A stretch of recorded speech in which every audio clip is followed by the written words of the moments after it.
Hello, everybody. It is Elizabeth. Let me bring the computer closer so you can hear me better. Okay, I recently began habitual barefoot walking. Now, some of the responses I've got is think about the germs, think about what if you trip on uneven surfaces, um, you know, things like that.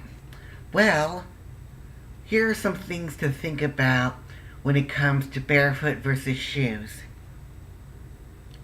First off, think about all the different surfaces or different germs and bacteria your shoes are exposed to day after day. And if you went barefoot at the same frequency, how much would be on the bottom of your feet? At the end of the day, the shoe and the foot might have accumulated the same much. But here's the difference. We humans have a tendency to shower, to scrub our feet at least once every 24 hours. And this is on the assumption that if you're watching this is on the assumption that you have regular access to a shower. However, how often do you actually wash your shoes with water and soap? So, in the long term, which is carrying around more accumulated germs? Your foot or the shoe? Okay, that covered spreading of germs. Next is uneven surfaces. Now imagine this little wrapped up gum as an uneven surface. Pretend this was an uneven surface, not a rock. And my arm was a flat surface. This shoe, this lovely wedge sandal, which is one of my favorite, by the way, is relatively flat. So,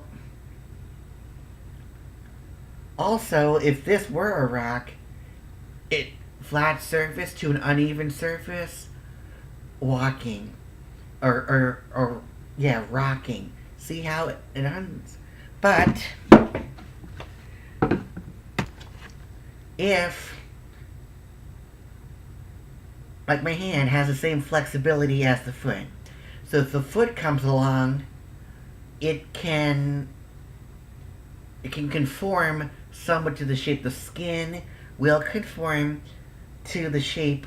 You will feel it, but it's going to be a little bit more sturdy than this. Now, when you slip in the shoe, any movement that you make most likely is going to affect the entire shoe. So if you feel the uneven surface on your foot, and depending on how you try to adjust, you're going to be moving the whole shoe. Now, with the foot, with the skin having it. So, for example, if ever notice that when you're leaning against the desk and you notice an imprint on your skin, well, that sort of forms in a way, it's like traction. It makes it sturdy. But shoes with flat, surfaces, when you stand on, a surface, like uneven surface, and then you bring it off, there is no imprint on the shoe like it would on your skin. So that shows the friction or the traction that it's going. Now, there are some instances where, you may have to have a sole with a slip, resistant bottom. I did a brief stint in the restaurant industry, so I got these great shoes from Shoes for Cruise. This is the Juno brand. It comes in women's 11 wide. Yeah, I have big feet. I've always had big feet, bigger than my parents. One piece of evidence, I was adopted. LOL. Yeah, there are some instances where it is required because in a kitchen restaurant, it is greasy, and in some cases you will need an actual non-slip because in some cases your shoe can slip. Now, on natural, nature or other environments, think about the inside of the shoe is pretty flat, so most likely you're gonna slip. The trip is going to affect your foot, how you adjust, and the entire movement of the shoe. But when you step on something with just your bare feet, it's just gonna it's like your hand, it's like your finger. You see this thing here, when I press this, it only pokes. Like, see, if you poke something hard enough, you'll see an imprint.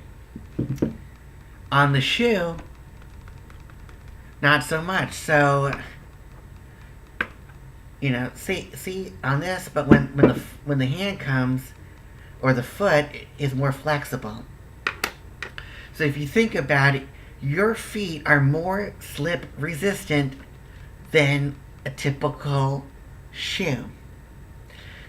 Now, Russell Peters, who is a comedian based I think in Canada, he's Canadian, and both of his parents were Indian, from India. One time he joked that he was in the Middle East somewhere, and he met a construction worker who was wearing a hard hat, tank top, skimpy shorts, and flip-flops. So basically, the construction worker was barefoot. The construction worker said, "Hey, look, I have 10 toes, 2 feet, but only 1 head." So that's to throw in a little joke for you. But again, to recap, from a germ perspective, shoes carry a lot of germs. You step on a piece of gum, you're getting that person's saliva stuck on here, or remnants of it. You go, you walk out, in the park, you step on some dog feces or feces, and even though you wipe it off, there are still parts of it. You take a shower with your foot, you wash with soap, assuming, and water, and the skin has natural oils to help, clean stuff off. So when you walk on dry surfaces, you're cleaning. So your feet get cleaned more often than the soles of your shoes, especially, and again, traction. The skin of your feet are more flexible than the surface of a flat shoe. Now, if you look at this shoe carefully, there's somewhat of a heel, but it slips, and you feel more with your feet. You feel the surface that you were on better than you are. So when you're driving, you don't know exactly what the surface is going to be like, and the thing is, when you're wearing shoes, you use your eyes less, so you ignore what's on the ground. But when you are not wearing shoes, you tend to look more, because when you take away a sense, another sense will kick in, all of that.